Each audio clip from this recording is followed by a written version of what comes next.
बिस्मिल्लाहिर्रहमानिर्रहीम। आजकल social media पर एक तहरीर गर्दिश कर रही है जिसमें लिखा हुआ है कि जब हुजूर अकरम सल्लल्लाहु अलैहि वसल्लम का इंतकाल हुआ और इंतकाल के बाद जिस पानी से आपको गुस्ल दिया गया था उस पानी को 4 शीशियों में भरकर 4 बड़े बड़े फरिश्तों यानी हज़रत जिब्राईल, हज़रत मीकाईल और हज़रत इसराफील और हज़रत इज़राइल अलैहिस्सलातु वस्सलाम को दे दिया गया था। एक शीशी हज़रत इज़राइल अलैहिस्सलाम को दी गई थी। मौत के वक्त जब वो किसी मुसलमान की रूह कब्ज करने आते हैं तो उस शीशी में से एक कतरा उसके मुंह में डाल देते हैं तो रूह निकलने में आसानी हो जाती है।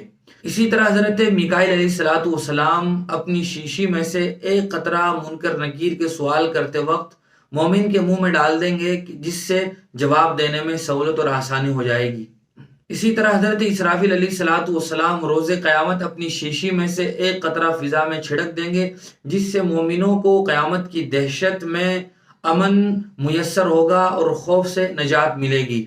इसी तरह हजरत जिब्राईल अलैहिस्सलातु वस्सलाम अपनी शीशी में से एक एक कतरा जन्नत में मोमिनों की आंखों पर मल देंगे जिससे मोमिनों के अंदर अल्लाह को देखने की ताकत और मुशाहदे की कुव्वत पैदा हो जाएगी। ये तहरीर सोशल मीडिया पर गर्दिश कर रही है।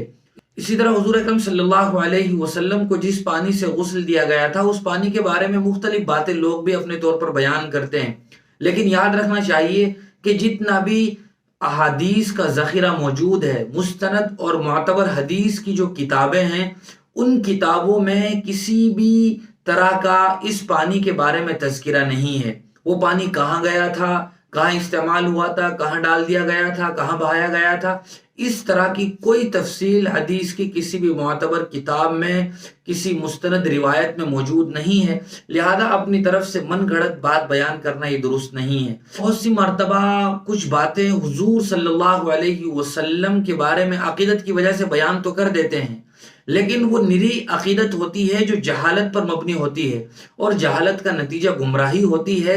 हम इस तरह की बहुत सी बातें हुजूर से मुताल्लिक बयान करते हैं, हम बयान करते हुए उन बातों की तहकीक कर लें क्या कि ये बात दुरुस्त भी है जो कही जा रही है हुजूर के बारे में। लिहाजा इस तरह की कोई भी बात किसी भी मुअतबर किताब में हदीस में मौजूद नहीं है, उस पानी के बारे में कुछ पता नहीं है, लिहाजा इस तरह की बातें बयान करने से बिल्कुल इज्तिनाब और परहेज करना चाहिए।